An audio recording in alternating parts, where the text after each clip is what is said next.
Eto mga idol, Galawan veterans to. Tignan nyo naman yung diskarte kung paano nila trabahuin ang kanilang mga trabaho. To, ang hirap niyan pero napakasimple lang para kay kuya. Etong malupit.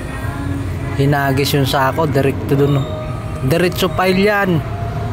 Iyon o, diba? Saktong sakto. Ito naman si idol, nagbaba ng kwan. Tawag nito, imbornal. Diba? Lulupit naman ng mga diskarte na itong mga tao na to. Di na kailangan ng maraming tao kasi talagang madiskarte sila. Oh, diba?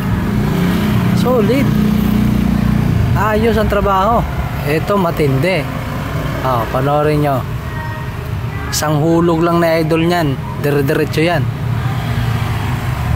Diskarting malupit. Oh, diba?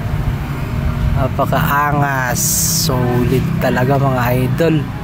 You know, dire-diretso yan, walang sablayan.